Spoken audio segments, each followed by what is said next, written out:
राम जानकी अवध को जाना, लाए कुबेर पुष्पक याना। पुष्पक आकारा को बढ़ाई, वानर सेना जामह समाई। सिया राम जय हनुमान। जा रहे लंका से रघुवीरा, हनुमत संग सब भाव विभोरा। त्रिजटा नैन अश्रु भर आई, वैदेही गले बढ़ के लगाई। सिया राम जय हनुमान। राम सिया राम।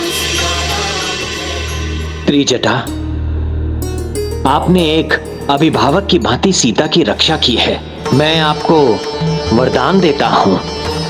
अब से अशौच और नियम आदि से जो भी पूजा होगी उसका पुण्य आपको भी प्राप्त होगा।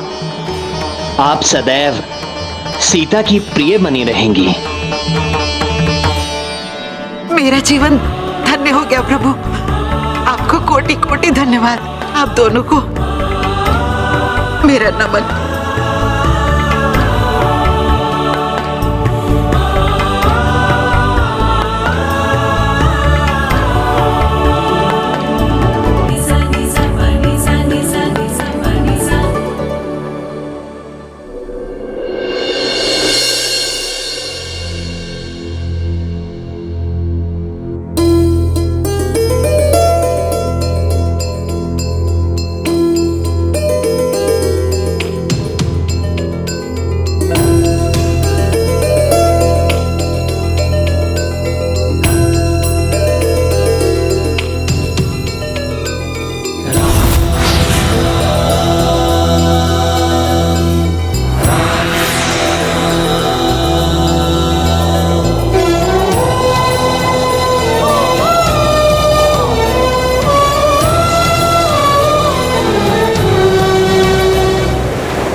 श्री राम राम राम राम राम राम राम श्री राम राम राम राम राम राम राम श्री राम राम राम राम राम राम राम श्री राम राम राम श्री राम श्री राम श्री राम श्री राम श्री राम श्री राम श्री राम श्री राम राम राम राम श्री राम राम राम राम राम राम राम श्री राम राम राम राम राम राम श्री राम राम राम राम राम राम राम श्री राम राम राम राम।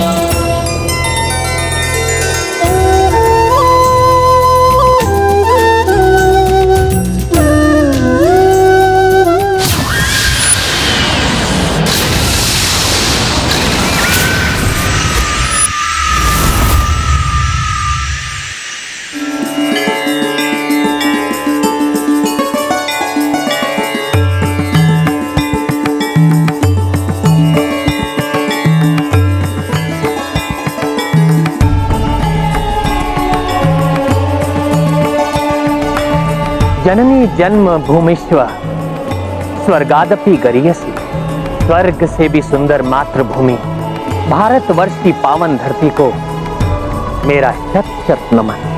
प्रणाम भारत भूमि।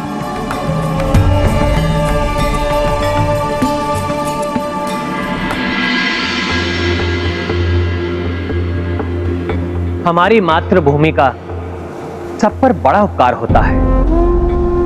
भूमि हमारा पालन पोषण करती है, हमें आश्रय देती है। भारतवर्ष की ये पवित्र भूमि देव भूमि है, जिसकी धरा संसार का नाभि स्थल है, जो मनुष्य को तप आदि सत्कर्मों के बल पर ईश्वर का भी साक्षात्कार करा देती है। इसे धन्यवाद देना हमारा प्रथम कर्तव्य है। प्रणाम भारत भूमि।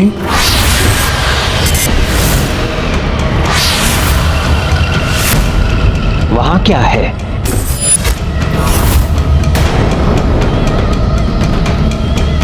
प्रभु का ध्यान कहां है?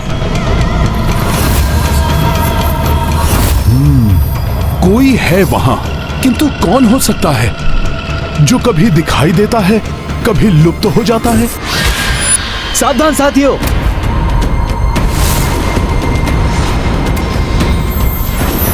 मुझे किसी की उपस्थिति का आभास हो रहा है।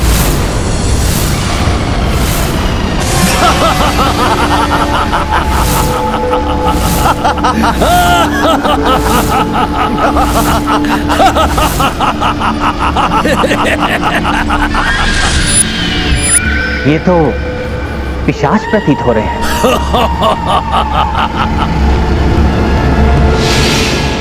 हाँ प्रभु, किंतु चिंता करने की आवश्यकता नहीं है। ये हम में से किसी के भी निकट आने का साहस नहीं कर सकते। हाँ प्रभु श्री राम, हनुमान का कथन सत्य है। हनुमान को पिशाचों पर विजय प्राप्त है। जहाँ हनुमान होंगे या इनका नाम होगा, वहाँ किसी को पिशाच बाधा कभी नहीं हो सकती। तो फिर यहाँ आने का दुस्साहस कैसे कर रहे हैं ये? तुम सबका इतना दुस्साहस, किस प्रयोजन से आए हो तुम यहाँ? हम किसी अनिष्ट के उद्देश्य से यहाँ पर नहीं आए। अभी तो अनिष्ट तो किया है प्रभु श्री राम ने।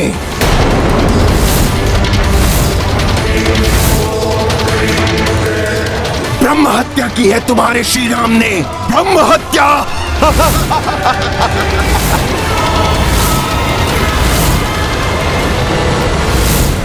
ब्रह्म हत्या, और इस ब्रह्म हत्या का पाप तो लगेगा। और तुम सब इस पाप में भागीदार हो, तुम सब। और तुम सब इस महापाप के फलस्वरूप ब्रह्म राक्षस बनोगे, ब्रह्म राक्षस। और तुम सबको हमारे ही पास आना पड़ेगा। और हमारी ही तरह गति होगी, तुम सबकी हमारी ही तरह गति होगी।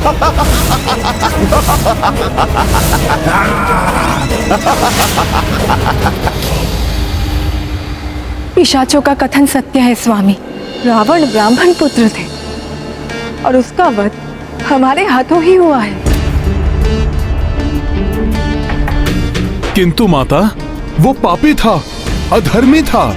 यदि वो अधर्म न करता तो उसका वध नहीं होता।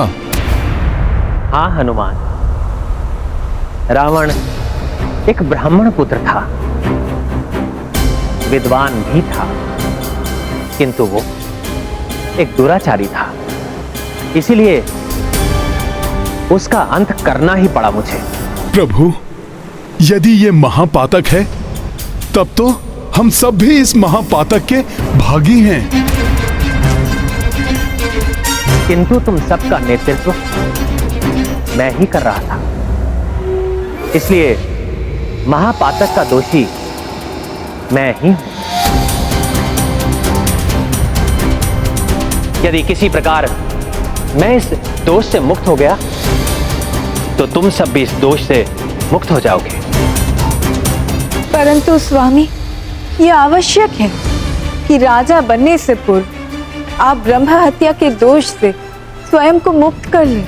हाँ सीते, इस ब्रह्म हत्या के दोष से मुझे मुक्त होना ही होगा, अन्यथा ये कुरीति आरंभ हो जाएगी। कि कोई भी राजा या शक्ति से संपन्न व्यक्ति किसी भी विद्वान का वध कर देगा। विद्वानों और ब्राह्मणों का वध निषिद्ध ही रहना चाहिए। प्रभु श्री राम, भगवान शिव सर्वपातक हरता हैं। उनकी कृपा हो गई तो ब्रह्म हत्या के दोष से मुक्ति मिल सकती है। आपका कथन सर्वथा उचित है जामवन जी। मेरे वीर वानरों, हम सबके शीश पर जो ब्रह्म हत्या का दोष है उसे मिटाने के लिए हम भगवान शिव के आत्मलिंग की पूजा करेंगे।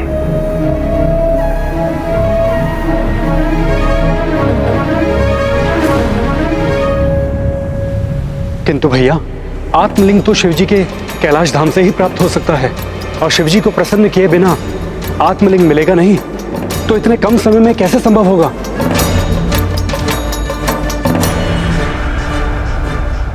उसकी चिंता मत कीजिए लक्ष्मण भैया, मैं हूं ना।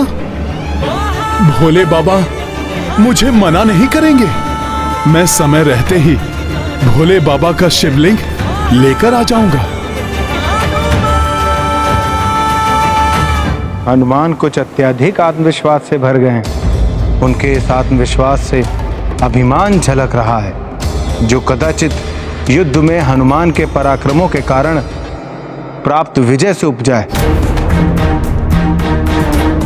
इतना सहज नहीं है हनुमान मेरे प्रभु का आत्मलिंग प्राप्त करना। प्रभु, मेरी गणना के अनुसार महादेव की पूजा के लिए कल प्रातः सूर्योदय के पश्चात का मुहूर्त सर्वश्रेष्ठ होगा, किंतु ये मुहूर्त कुछ ही क्षणों के लिए होगा। उचित है जामवन जी। हनुमान, तब तक तुम्हें महादेव का आत्मलिंग लेकर आना होगा। ऐसा ही होगा जामवन मामा। आप सब पूजा की व्यवस्था आरंभ कीजिए। मैं मुहूर्त के पूर्व ही भोलेनाथ जी का आत्मलिंग लेकर लौट आऊंगा। इतना अभिमान उचित नहीं है हनुमान। आइए हम सब पूजा की व्यवस्था करें।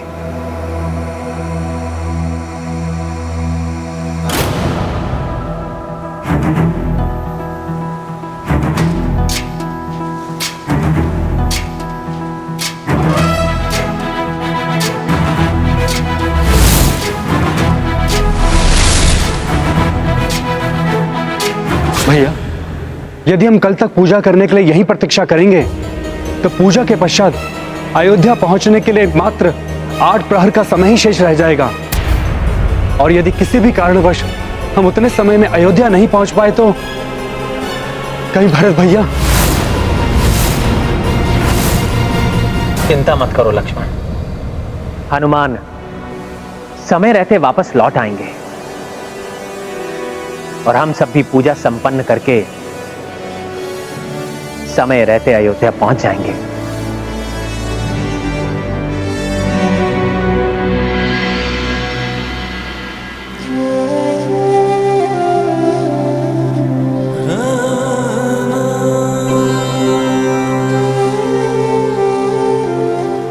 भरत भैया, किसी भी कारणवश यदि राम भैया को यहां तक पहुंचने में विलंब हो गया तो? वचन दिया है राम भैया ने मुझे, वो कदापि विलंब नहीं करेंगे।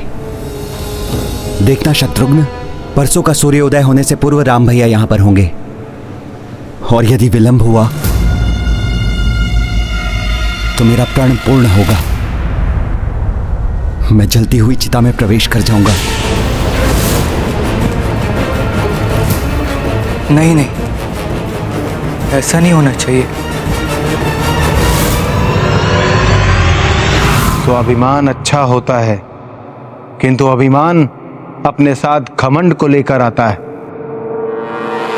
हनुमान भी मुझे घमंड के विकार से प्रभावित दिखाई दे रहे हैं। जितने भोले भाले हैं हनुमान, उतने ही श्रेष्ठ भक्त भी। ऐसे श्रेष्ठ भक्त का कैलाश पधारना ये तो सौभाग्य की बात है। क्षमा करें माता, परंतु मुझे तो कुछ और ही दिखाई दे रहा है। मेरे विचार से अब हनुमान भोले भाले और विनम्र नहीं रहे। 14 भुवनों को पार करने वाले हनुमान अब मुझे घमंड से ग्रसित लग रहे हैं माता। प्रभु, ये हनुमान का घमंड ही है जो आपके पवित्र आत्मलिंग को वृक्ष पर लगा हुआ फल समझ रहे हैं,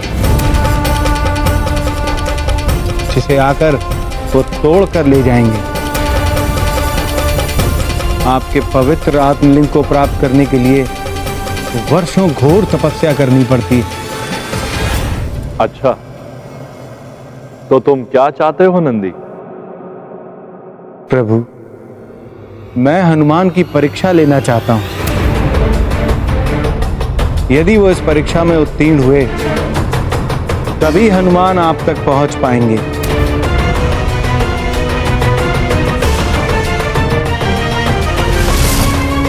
हनुमान, तुम्हें तो बहुत कठिन परीक्षा देनी होगी,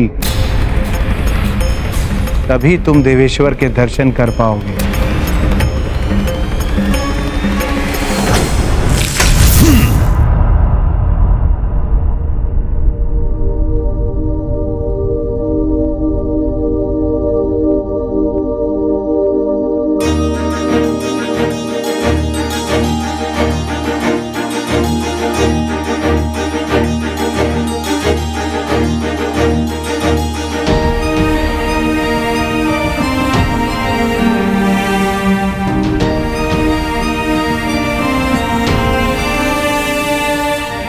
मेरे भोले बाबा के धाम कैलाश पर्वत की पवित्र भूमि, मेरा नमन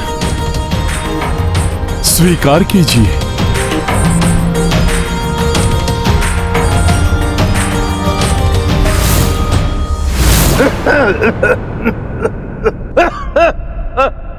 कौन है जो भगवान भोलेनाथ के इस पवित्र भूमि में पीड़ा से तड़प रहा है?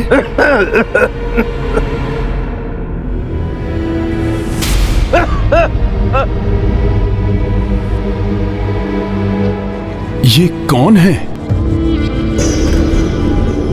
हाँ, इन्हें तो कुष्ठ रोग हुआ है। अच्छा हुआ जो आप आ गए। बहुत तीव्र प्यास लग रही, कृपया शीघ्र जल प्रदान करने का कष्ट करें।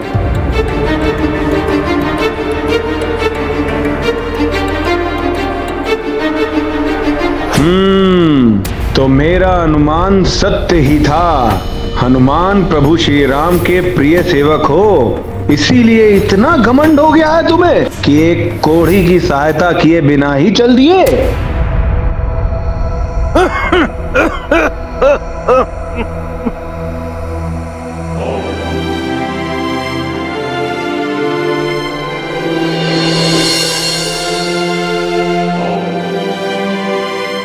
ये लीजिए जल वृद्धवर, मैं अपने हाथ से आपको जल पिलाता हूँ।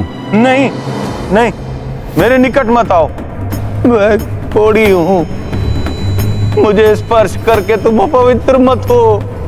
आप भी हम सब की ही भांति भगवान की ही संतान हैं, और आप जैसे मनुष्य की सेवा तो भगवान की ही सेवा होती है। मुझे आपकी सहायता करने दीजिए।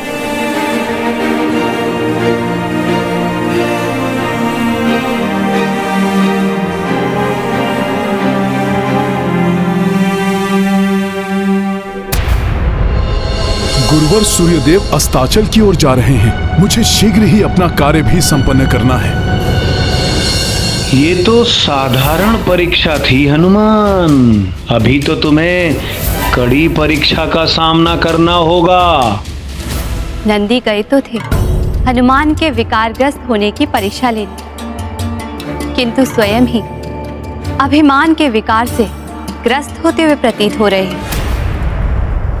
यदि समय रहते विकारग्रस्त होने का आभास हो जाए और प्राणी संभल जाए तो विकारों से बचा जा सकता है। देखते हैं नंदी को इसका आभास होता है या नहीं। धन्यवाद वानर श्रेष्ठ। ये तो मेरा कर्तव्य था वृद्धवर। अब आप मुझे आज्ञा दें, मुझे एक बहुत ही आवश्यक कार्य हेतु जाना है। आवश्यक कार्य? देखता हूँ तुम्हारे लिए वो आवश्यक कार्य महत्वपूर्ण है या फिर एक कोढ़ी की पीड़ा। ऐसा प्रण आपको नहीं लेना चाहिए था भरत भैया। राम भैया को वापस आने में किसी भी कारण से विलंब हो सकता है, कोई भी बाधा आ सकती है राम भैया पर।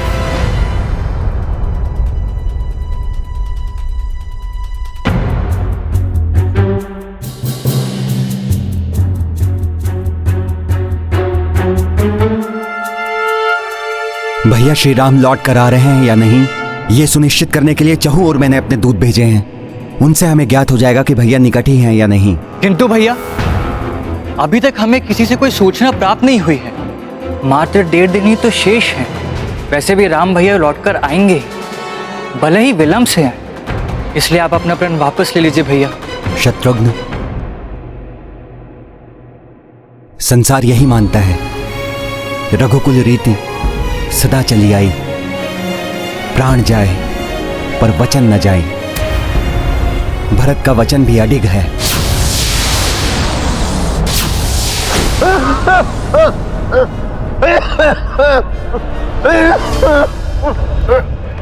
बहुत पीड़ा हो रही है आपको? घाव बढ़ते ही जा रहे हैं। इन पर शीघ्र जड़ी बूटी लगाना आवश्यक है। उसी को प्राप्त करने हेतु कैलाश आया था, किंतु मेरी पीड़ा अब असहनीय हो रही है। मुझे ऐसा प्रतीत होता है कि समय रहते मैं जड़ी बूटियों तक नहीं पहुंच पाऊंगा।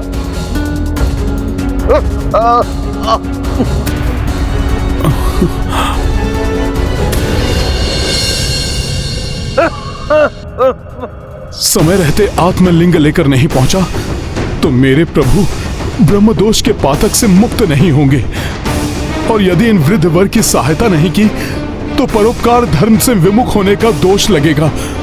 क्या करूं मैं?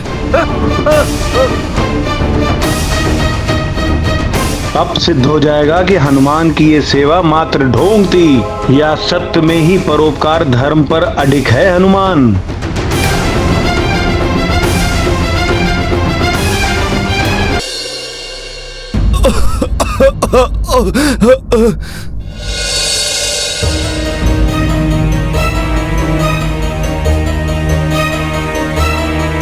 घाव बढ़ते ही जा रहे हैं। इन पर शीघ्र अतिशीघ्र जड़ी बूटी लगाना आवश्यक है। तो बताइए वृद्धवर, कहां मिलेंगी जड़ी बूटियां? मैं आपके लिए लेकर आता हूं। सचवानर श्रेष्ठ, तुम मेरे लिए जड़ी बूटी लाओगे? वहां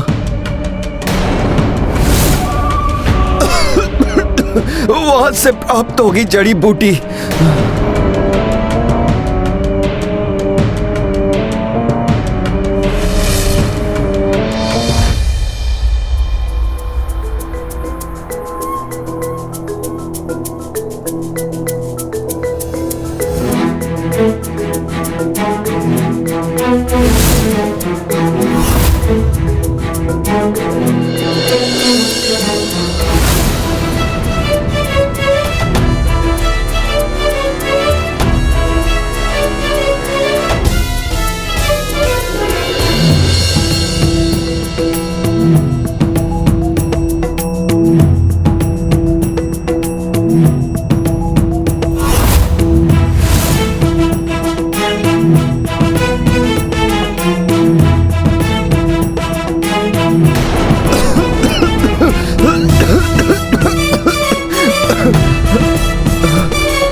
महाकष्ट है। ये गाथा महाबली हनुमत की, रुचिकर लीला राम भगत की। जय जय जय रघुनंदन राम, जय जय जय महाबली हनुमान। क्षण भर में कपि बूटी लाए, हस्त से पीसी लेप लगाए। देख हनुमत सेवा अचंभी, कोढ़ी भेष मह भावुक नंदी। ये गाथा महाबली हनुमत की, रुचिकर लीला राम भगत की जय जय जय रघुनंदन राम जय जय जय महाबली हनुमान।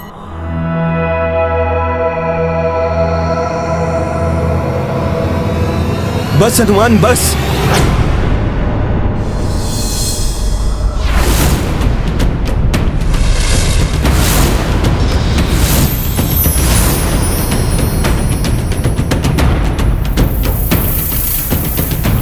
नंदी जी आप? हाँ हनुमान, मैं तुम्हारी परीक्षा ले रहा था कि इतने बड़े युद्ध में विजय प्राप्त करने के पश्चात कहीं तुम्हें अभिमान ने तो नहीं घेर लिया है, परंतु तुम सच्चे सेवक सिद्ध हुए। फिर वो चाहे सेवा प्रभु श्री राम की हो या फिर एक अपरिचित कोढ़ी की। नंदी जी, मैंने तो अपना कर्तव्य निभाया है और आपकी सेवा करके तो मुझे भोले बाबा की सेवा का अवसर भी प्राप्त हो गया, क्योंकि नंदी जी के चरणों में बिना पुष्प एवं जल चढ़ाए कोई शिव जी तक कैसे पहुंच सकता है। किसी भी भक्त की याचना यदि नंदी जी के कानों में पड़ जाए तो वो अवश्य ही मेरे पास पहुंचती हैं, अन्यथा मेरे तप अथवा विश्राम में किसी भी प्रकार का व्यवधान ना आए, इसलिए नंदी मेरे प्रत्येक भक्तों को मेरे समीप नहीं पहुंचने देता। और वैसे भी नंदी जी, रावण के वध का श्रेय तो आपको ही जाता है। आपने ही तो रावण को वानरों से परास्त होने का शाप दिया था। जिन वानरों को तुम इतना तुच्छ समझते हो, उन्हीं वानरों के सम्मुख तुम घुटने टेकने पर विवश हो जाओगे। मेरा क्या है, मैं तो मात्र एक तुच्छ सेवक हूं। सौभाग्य से प्रभु श्री राम की सेवा का अवसर मिल गया मुझे, परंतु आप तो वो हैं जिसने रावण के सर्वनाश को सुनिश्चित कर दिया था। मैं तो मात्र आपके दिए हुए शाप का माध्यम भर था। हाँ, सत्य कह रहे हो हनुमान। नंदी गए तो थे हनुमान के विकारग्रस्त होने की परीक्षा लेने, किंतु स्वयं ही अभिमान के विकार से ग्रस्त होते हुए प्रतीत हो रहे हैं। यदि समय रहते विकारग्रस्त होने का आभास हो जाए और प्राणी संभल जाए तो विकारों से बचा जा सकता है। देखते हैं नंदी को इसका आभास होता है या नहीं। अच्छा, तो हनुमान मेरी प्रशंसा करके मुझे ही विकारग्रस्त करने का प्रयास कर रहे हैं। अब देखो मैं कैसे उल्टी धारा बहाता हूँ। अच्छा, आपने तो इतना महान कार्य किया है नंदी जी। बस अब मुझे भोलेनाथ जी से आत्मलिंग प्राप्त करने में मेरी सहायता कर दीजिए आप। अवश्य हनुमान, तुम कदापि चिंता मत करो। मैं तुम्हें स्वयं प्रभु महादेव के पास ले चलता हूँ। चलो। किंतु इस बहरूपिये के साथ प्रभु के इस पवित्र धाम में प्रवेश नहीं करने दूंगा मैं तुम्हें।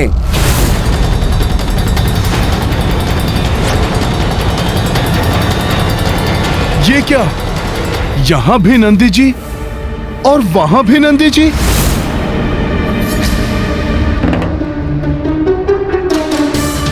मैं आत्मलिंग लेकर समय पर नहीं पहुंचा तो प्रभु की पूजा का मुहूर्त निकल जाएगा और प्रभु प्रतीक्षा करेंगे तो अयोध्या पहुंचने में विलंब हो सकता है। फिर प्रभु को विलंब होते देख अयोध्या में कहीं कुमार भरत कोई अनिष्ट न कर बैठें।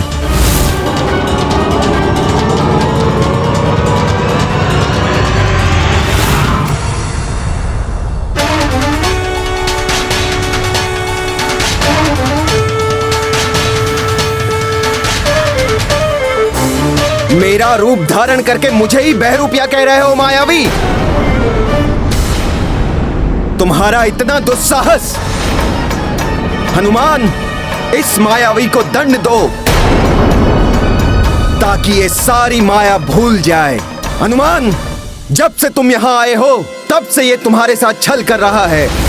पहले कोढ़ी बना, फिर मेरा छद्म रूप धारण कर लिया इसने। इसे छोड़ो, मैं तुम्हें प्रभु के पास ले जाऊंगा।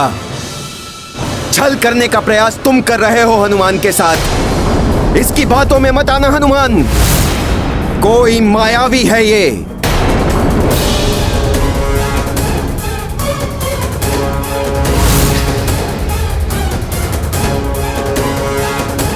ये दोनों तो समान ही दिखाई दे रहे हैं, जैसे एक दूसरे का ही प्रतिबिंब हो। इनमें कौन वास्तविक नंदी है, कौन नहीं, ये ज्ञात ही नहीं हो पा रहा है। तुम हनुमान के कार्य में अनावश्यक रूप से विलंब करा रहे हो। लेकिन क्या करूं मैं, किनकी बात मानूं? आप दोनों तो पूर्णतया एक समान ही दिखाई दे रहे हैं। हनुमान, ये तुम्हारे महत्वपूर्ण कार्य में विलंब कर रहा है। मेरा विश्वास करो, इस छद्म को यहां से दूर कहीं अनंत में फेंक दो। हनुमान, भोलेनाथ तक मैं तुम्हें ले जाऊंगा, किंतु उससे पहले तुम इस बहरूपिये को मेरे सम्मुख से हटा लो, अन्यथा यदि मुझे क्रोध आ गया तो अनर्थ हो जाएगा। मेरे क्रोध से परिचित होना तुम चलिए, सारी सृष्टि को हिलाकर रख दूंगा मैं। हनुमान मेरे क्रोध से भली भांति परिचित है। इनकी बाल अवस्था में क्या हुआ था इन्हें सब स्मरण है।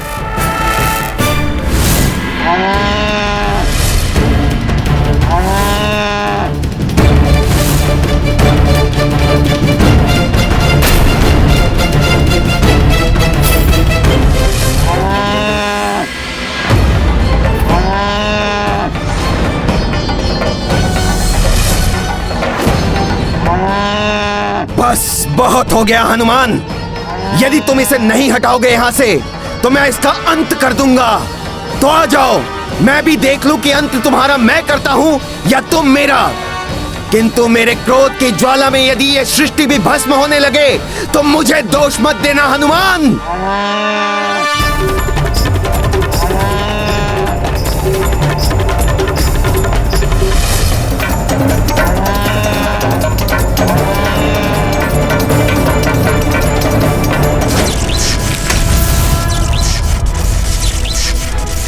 ये दोनों दिखने में तो समान हैं ही, समान रूप से शक्तिवान भी दिखाई दे रहे हैं।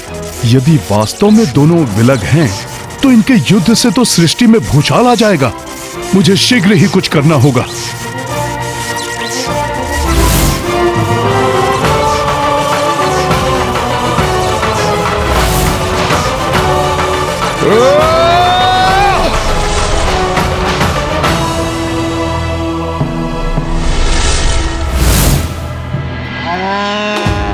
रुक जाइए, मैं जान गया हूं कि कौन वास्तविक नंदी है।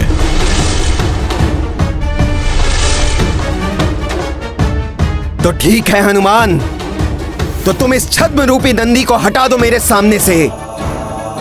ऐसा ही होगा, किंतु इसके लिए मुझे सर्वप्रथम कैलाश धाम की परिक्रमा करनी होगी।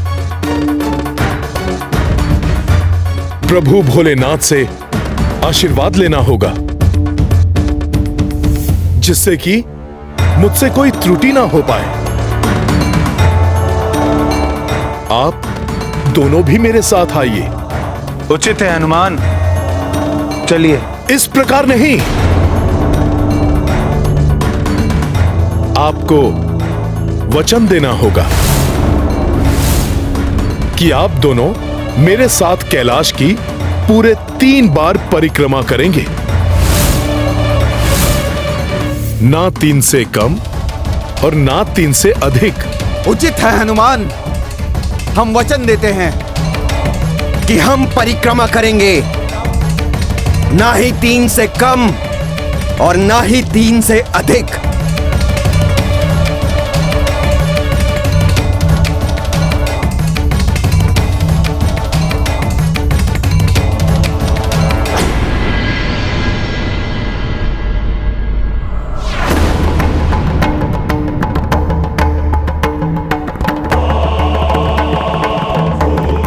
ओम तत्पुरुषाय विद्महे महादेवाय धीमहि तनो रुद्रः प्रचोदयात्।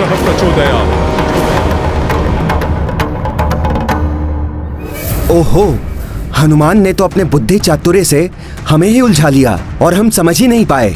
हम दोनों की एक ही फेरी में 2 परिक्रमा हो गई है। अब यदि एक और फेरी की तो 4 परिक्रमा हो जाएंगी, किंतु हमने तो मात्र 3 ही परिक्रमा का वचन दिया है। ओम तत्पुरुषाय विद्महे महादेवाय धीमहि। अब तो फंस गए हम, क्या करें क्या नहीं, कुछ समझ में नहीं आ रहा है।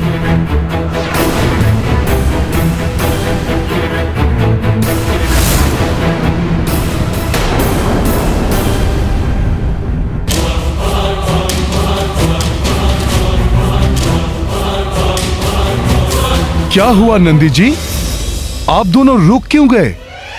परिक्रमा क्यों नहीं ले रहे हैं?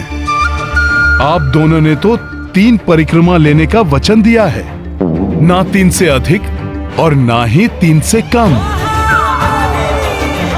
मैं तो हनुमान की कड़ी परीक्षा लेने वाला था, यहाँ तो हनुमान ही मेरी परीक्षा लेने लगे। कैलाश धाम में होकर भी, मेरे भोले बाबा के भक्त होकर भी, 3 परिक्रमा का वचन देकर भी अब आप वचन तोड़ रहे हैं। सोच लीजिए, कैलाश धाम में ऐसा वचन देने का अर्थ है भोले बाबा को ही वचन देना, और यदि अब आपने वचन नहीं निभाया तो बहुत बड़े पाप के भागी बनेंगे आप। किसी की परीक्षा बार बार नहीं ली जाती, एक बार में ही मनुष्य की पहचान हो जाती है। अब पुनः परीक्षा लेते लेते स्वयं ही परीक्षा का सामना करना पड़ रहा है नंदी को।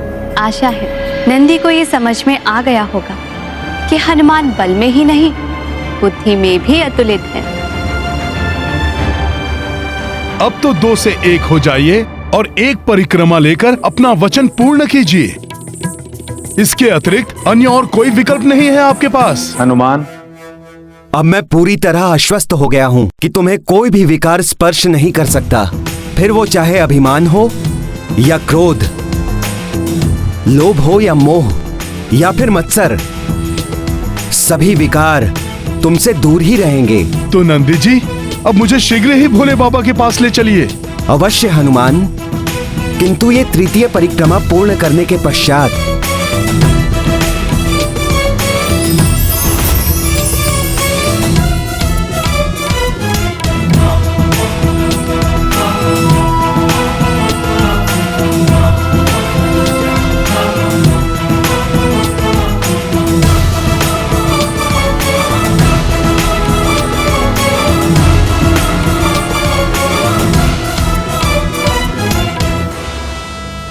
प्रणाम भोले बाबा, प्रणाम माता। कल्याणमस्तु। अब तो तुम्हारी शंका का समाधान हो गया ना नंदी?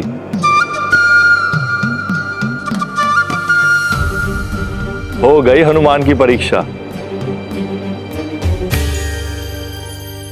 भोले बाबा, जिन प्रभु श्री राम की कृपा से मैं हर एक परीक्षा में सफल रहा, उन्हीं के कार्य हेतु मैं आपके पास आया हूँ। मुझे ज्ञात है हनुमान, एवं ये भी जानता हूँ कि इसके लिए तुम्हारे पास बहुत ही कम समय शेष है। तो प्रभु, कृपया शीघ्र ही मुझे अपना आत्मलिंग देने की कृपा करें। हनुमान, मेरे आत्मलिंग को प्राप्त करने के लिए बहुत ही कठोर तपस्या करनी पड़ती है। रावण ने तो अपने शीश तक मुझे अर्पित कर दिए थे। अब यदि मैं तुम्हें ऐसे ही आत्मलिंग प्रदान कर दूं, तो यह पक्षपात होगा। भोले बाबा, यदि आपने आत्मलिंग नहीं दिया तो प्रभु की पूजा पूर्ण नहीं हो पाएगी। वो ब्रह्म हत्या के पातक से मुक्त कैसे हो पाएंगे? और प्रभु, मुझे पूर्ण विश्वास है कि इस कार्य से कोई पक्षपात नहीं होगा। वो कैसे हनुमान? वो ऐसे प्रभु कि रावण ने तो आपसे आपकी ही वस्तु मांगी थी, परंतु प्रभु श्री राम तो आपसे अपनी वस्तु मांग रहे हैं।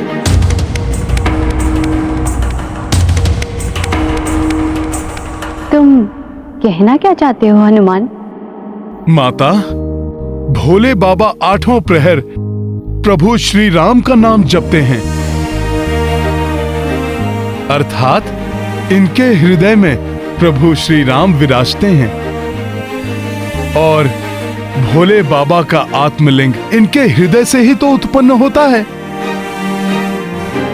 इस प्रकार तो आत्मलिंग प्रभु श्री राम का ही तो हुआ माता।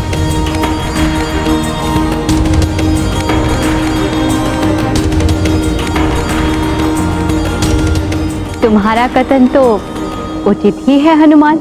और वैसे भी प्रभु आप उनसे जुड़े हुए हैं और वो आपसे, तो आप दोनों पृथक ही कहां हैं? अतः आपका आत्मलिंग उन्हीं का तो है।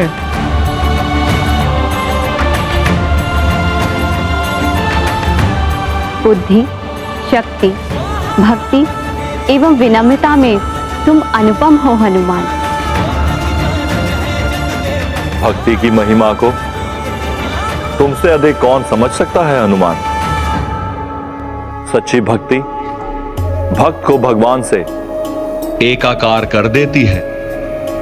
तो एक सच्चा भक्त कैलाश धाम से रिक्त हाथ कैसे लौट सकता है?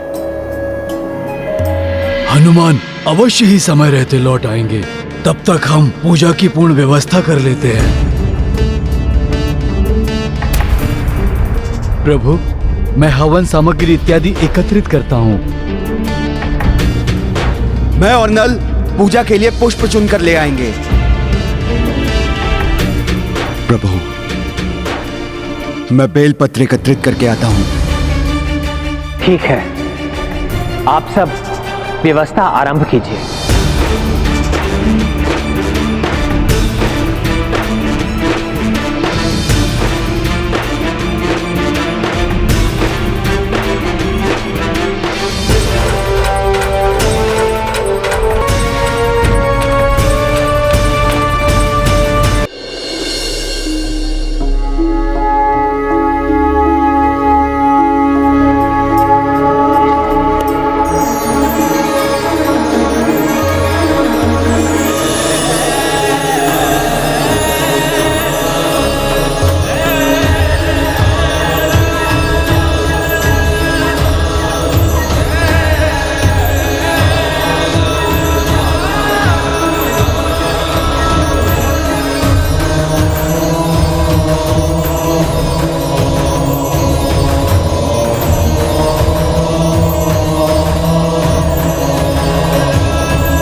ये मेरा आत्मलिंग मैं तुम्हें प्रदान करता हूं हनुमान।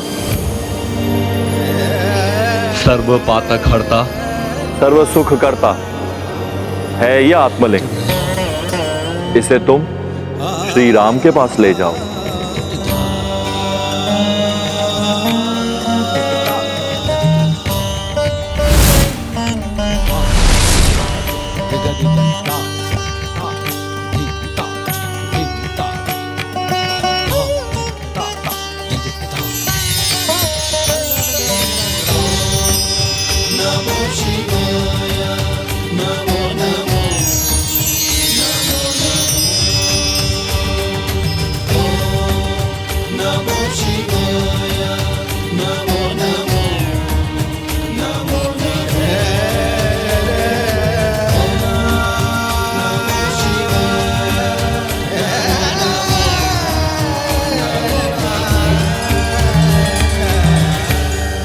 धन्यवाद भोले बाबा।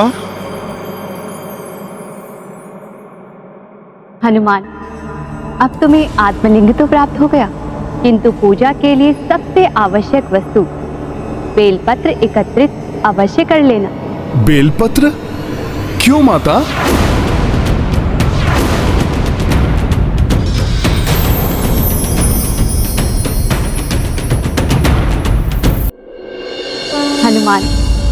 अब तुम्हें आत्मलिंग तो प्राप्त हो गया, किंतु पूजा के लिए सबसे आवश्यक वस्तु बेलपत्र एकत्रित अवश्य कर लेना। बेलपत्र? क्यों माता? बेलपत्र प्रभु को सबसे अधिक प्रिय है। इनके बिना की गई पूजा अपूर्ण होती है। अतः अपने भोले बाबा को शीघ्र प्रसन्न करना है तो बेलपत्र लेना ना भूलना, क्योंकि बेलपत्र की उत्पत्ति देवी लक्ष्मी के कारण इस संसार में हुई और उन्हीं के कारण बेलपत्र प्रभु शिव जी को अर्पित किए जाते हैं। माता, समय तो बहुत ही कम शेष है, किंतु हो सके तो आप ही मेरी जिज्ञासा शांत करें। बताएं, क्या हुआ था? क्यों बेलपत्र का इतना महत्व है? तो सुनो हनुमान, देवी लक्ष्मी विष्णु जी को प्रिय तो है ही, किंतु फिर भी एक समय उन्होंने विष्णु देव से वरदान मांगा कि वे सदैव आपके हृदय में वास करना चाहती हैं। स्वामी, मुझे वरदान दीजिए ना कि मैं आपकी सेवा तो करती रहूं, किंतु आपके हृदय में भी मेरा ही वास सदैव रहे। प्रिय, आपको ये वरदान तो मात्र प्रभु भोलेनाथ ही दे सकते हैं। भोलेनाथ? किंतु स्वामी, मुझे तो आपके हृदय में रहना है, फिर भोलेनाथ से वरदान क्यों मांगूं? क्योंकि अनंत काल से ही मेरा हृदय उनकी भक्ति में ही लीन है। अतः मेरा हृदय जिसमें तुम भी बसती हो मुझसे अधिक भोलेनाथ का है। बस फिर देवी लक्ष्मी देवेश्वर को प्रसन्न करने के लिए कैलाश पर्वत के अंचल में स्थित एक भव्य मंदिर में आकर हवन पूजन आदि करने लगी। ओम नमः शिवाय, ओम नमः शिवाय, ओम नमः शिवाय, ओम नमः शिवाय, ओम नमः शिवाय। दिवस बीते, मास निकलने लगे, ऋतुएं परिवर्तित होती रही, किंतु देवी लक्ष्मी निर्जल निराहार हवन पूजन करती रही। निद्रा का भी त्याग कर दिया था उन्होंने। ओम नमः शिवाय, ओम नमः शिवाय, ओम नमः शिवाय, ओम नमः शिवाय, ओम नमः शिवाय, ओम नमः शिवाय। देवी लक्ष्मी का ये हवन पूजन सहस्त्रों वर्षों तक चला, किंतु देवी लक्ष्मी ना तो क्लांत हुई और ना ही पूजा से उठी।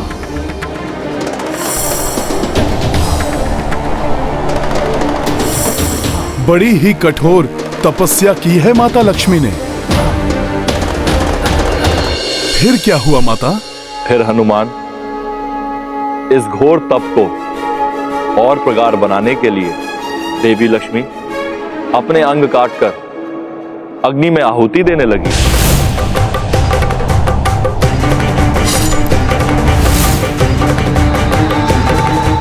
और तब उनके घोर तप एवं बलिदान के फलस्वरूप देवेश्वर ने उन्हें दर्शन दिए। देवेश्वर के दर्शन मात्र से ही देवी लक्ष्मी की काया पूर्ववत सुंदर हो गई।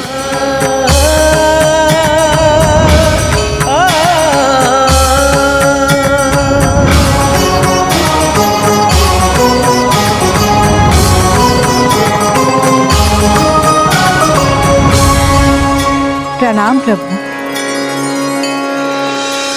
आपकी इस कठोर तपस्या से मैं प्रसन्न हूं देवी लक्ष्मी।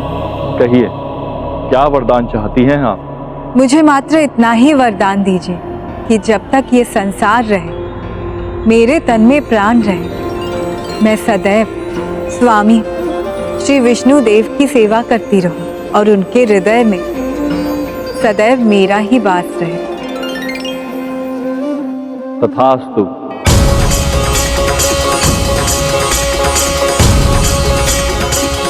आपकी कृपा के लिए धन्यवाद प्रभु।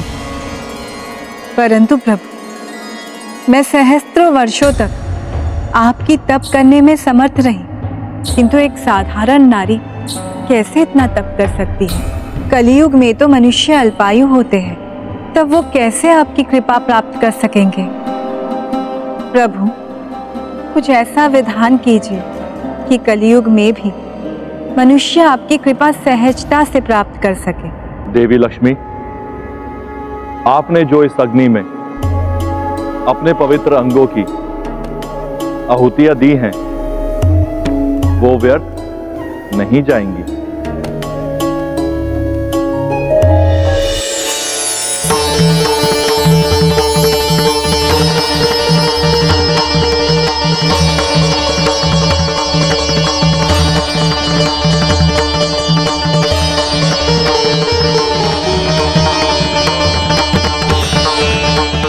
देवी, आपने जो बलिदान दिया है उसका सुफल अब समस्त संसार को भी प्राप्त होगा।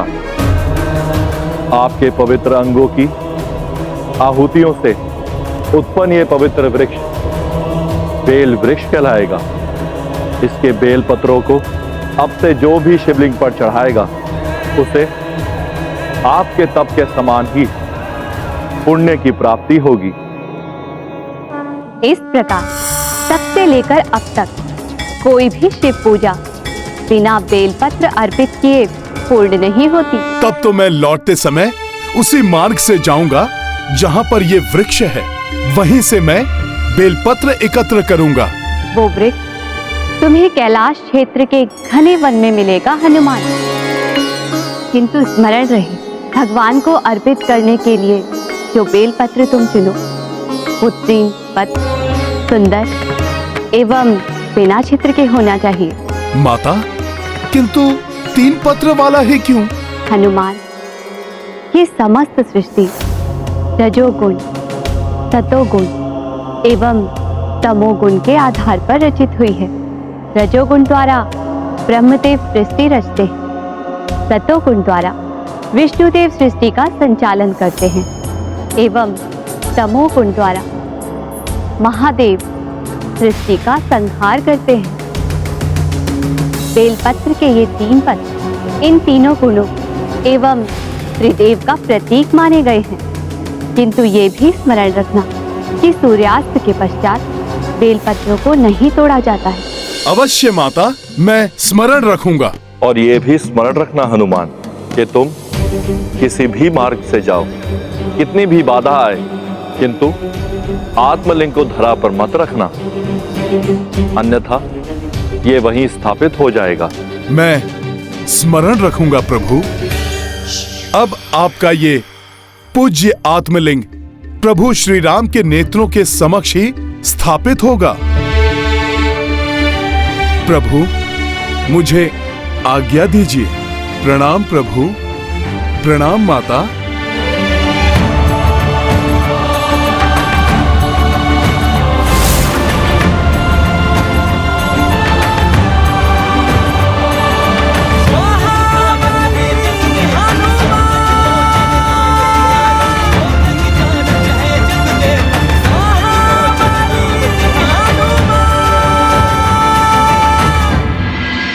अब तक हनुमान को आ जाना चाहिए था। किंतु मुहूर्त तो कल प्रातः तक का है, इसलिए कोई चिंता करने की आवश्यकता नहीं है। समय शेष है अभी, बस पुत्र हनुमान के समक्ष कोई बाधा ना आ जाए।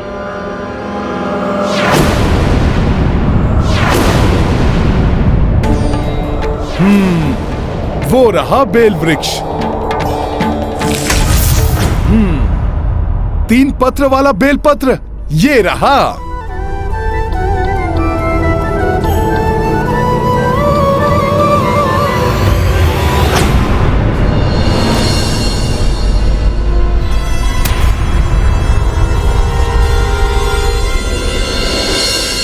हनुमान, स्मरण रहे, सूर्यास्त के पश्चात बेलपत्रों को नहीं तोड़ा जाता है। अब मैं बेलपत्र तो तोड़ ही नहीं सकता, सूर्य देव तो अस्त हो गए।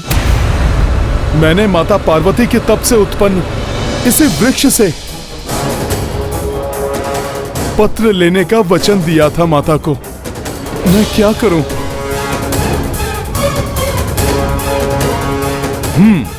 प्रातः तक मैं यहीं रुकता हूं। सूर्यदेव की प्रथम किरण पड़ते ही मैं बेलपत्र एकत्रित करके शीघ्र अतिशीघ्र प्रभु के पास पहुंच जाऊंगा। कठिन तो है, किंतु मैं संभव कर लूंगा। भोले बाबा के आत्मलिंग को मैं धरा पर भी तो नहीं रख सकता।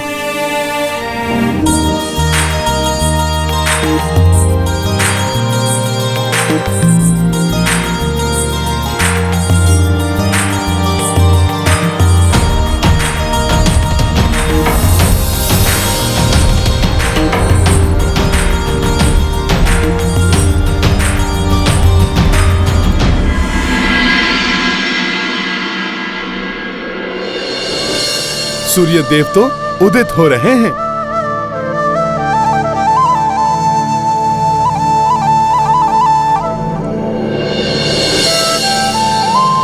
अब इनकी प्रथम किरण पड़ते ही मैं बेलपत्र एकत्रित कर लूंगा।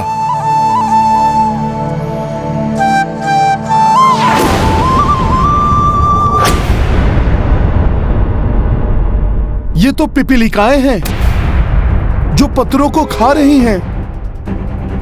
भगवान को अर्पित करने के लिए जो बेलपत्र तुम चुनो वो 3 पत्र सुंदर एवं बिना छिद्र के होना चाहिए। ये तो सभी पत्र छिद्रित दिखाई दे रहे हैं। क्या करूं? हाँ, वो पत्र खंडित नहीं है।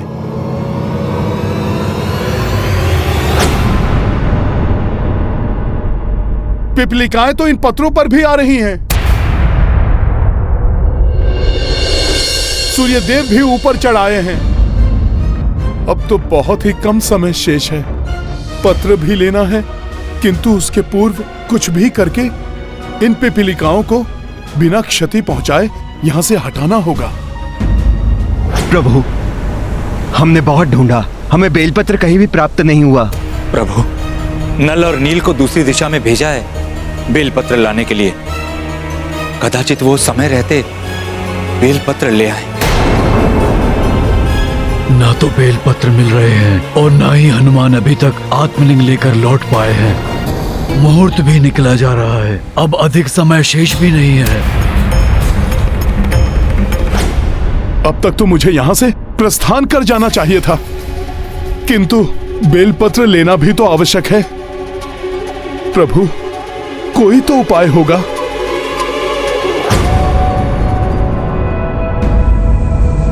ये मधु,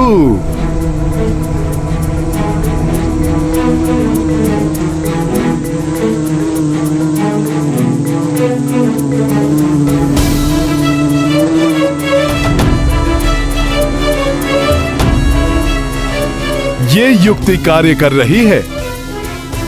शीघ्र हटो पिपलिकाओं, हनुमान को शीघ्र ही प्रभु श्री राम के पास पहुंचना है।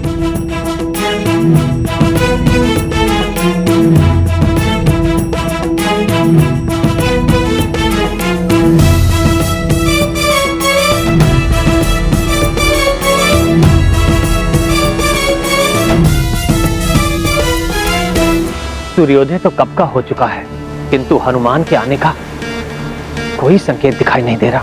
पूजा की सारी व्यवस्था तो पूर्ण हो चुकी है, बस बेलपत्र नहीं मिल पाए अभी तक। हनुमान को विलंब हुआ तो मुहूर्त निकल जाएगा। कैसे पूजा होगी और कैसे हम अयोध्या जाएंगे भैया? मेरे विचार से हमें हनुमान की प्रतीक्षा करने के स्थान पर किसी और विकल्प के विषय में सोचना चाहिए। स्वामी, क्यों ना मुहूर्त निकलने से पूर्व पार्थिव शिवलिंग का निर्माण करके पूजा प्रारंभ कर दे। भगवान तो कण कण में है और भगवान तो अपने भक्त की भक्ति एवं श्रद्धा को ही देखते हैं। हो सकता है नल एवं नील भी तब तक बेलपत्र लेकर लौट आए।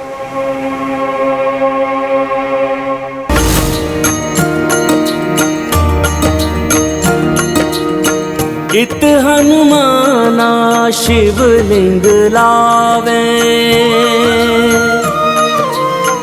उतलिंग पार्थिव राम बनावे। जलाभिषेक किए अवध बिहारी, इतने में हनुमत भी पधारे। सिया राम जय हनुमान। कपि स्तब्ध जे सोचि अचंभित, प्रभु राखे विश्वास न किंचित। पवन तनय मन में अकुलाए, लोचन में अश्रु भर आए। सिया राम जय हनुमान। मेरी प्रतीक्षा क्यों नहीं की प्रभु ने? क्या उन्हें मुझ पर विश्वास नहीं रहा? कैसा दुर्भाग्य है ये। हनुमान आ गए।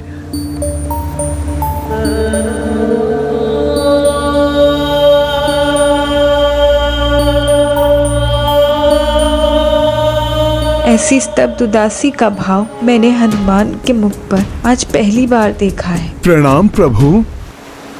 प्रणाम माता। क्या इतना विलंब हो गया आपके हनुमान को प्रभु कि आप स्वयं पार्थिव शिवलिंग बनाकर पूजा आरंभ कर दिए? आपका हनुमान आपके इस कार्य में पूर्णतः असफल हो गया। धिक्कार है मुझ पे, धिक्कार है।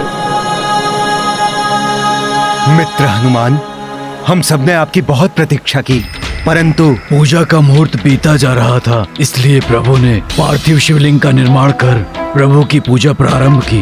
हृदय छोटा मत करो हनुमान। मुझे तो वही आत्मलिंग अधिक प्रिय है जो तुम लेकर आए हो। और फिर तुम बेलपत्र भी तो लाए हो जो हमें यहाँ कहीं प्राप्त नहीं हो सके। प्रभु, यदि ये सत्य है, मेरे द्वारा लाया गया आत्मलिंग अधिक प्रिय है, तो आप इसी आत्मलिंग से अपनी पूजा संपन्न कीजिए। हनुमान जिस पार्थिव शिवलिंग का स्वयं अभिषेक कर चुके हैं प्रभु, पूजा विधि को प्रारंभ कर चुके हैं, अब तो इसी पूजा से इस विधि को भी संपन्न करना होगा। ज्ञात है मुझे लक्ष्मण भैया, परंतु आज वो हो गया जिसकी मैं कल्पना भी नहीं कर सकता। राम काज में असफल हो गया मैं। ये कैसे स्वीकार कर सकता हूं मैं? इसलिए आज ये भक्त अपने प्रभु से अनुरोध करता है, मेरी भेंट को स्वीकार करना ही होगा इन्हें। मेरे द्वारा लाए आत्मलिंग को स्थापित करना ही होगा इन्हें।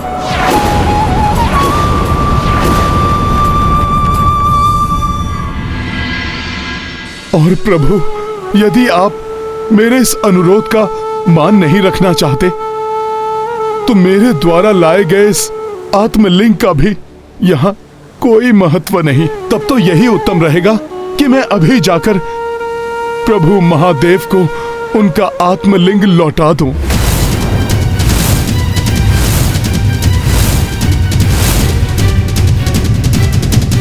मैं जाकर भी हनुमान का यह अनुरोध स्वीकार नहीं कर सकता। कम से कम मैं प्रभु के इतने काम तो आ सका कि उनकी पूजा के लिए बेलपत्र ला सका।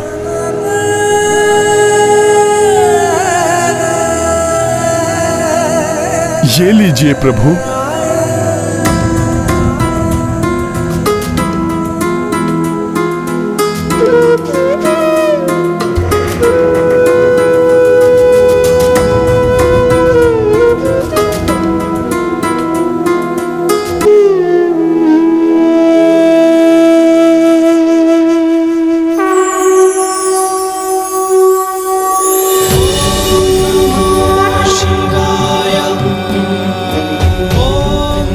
प्रणाम भोले बाबा।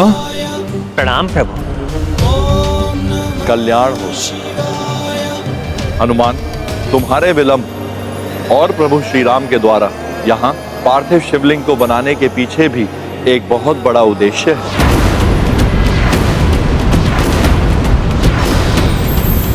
प्रभु, भक्त की विफलता के पीछे भला क्या उद्देश्य हो सकता है?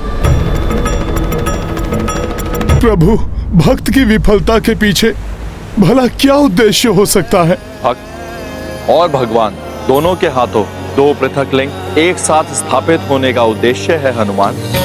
इसलिए तुम विफल नहीं सफल हुए हो।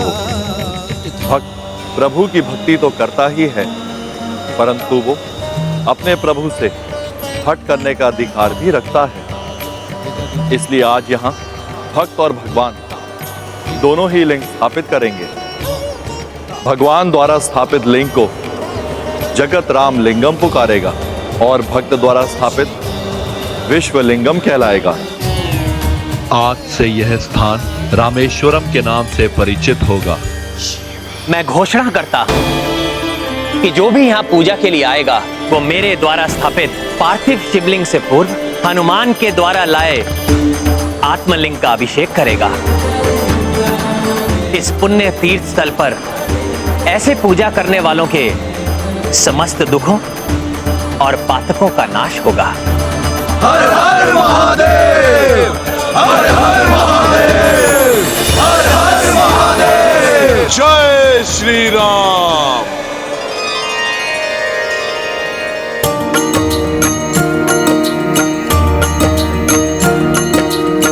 श्री शिव शंकर श्री रघुराई, हनुमत पर आशीष बरसाई। आत्मलिंग स्थापन काजा, प्रभु निर्देशा कपीश ने साजा। सिया राम जय हनुमान।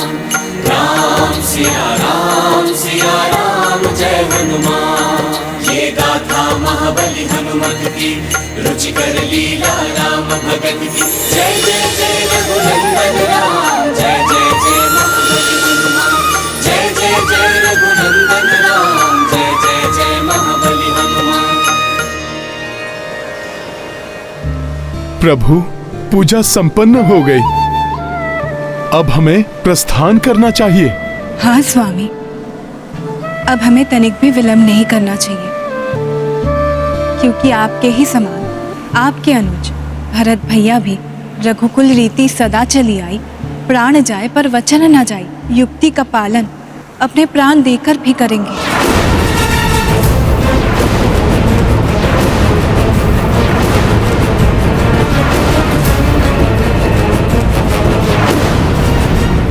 ईश्वर की प्रत्येक लीला में जन कल्याण छुपा होता है।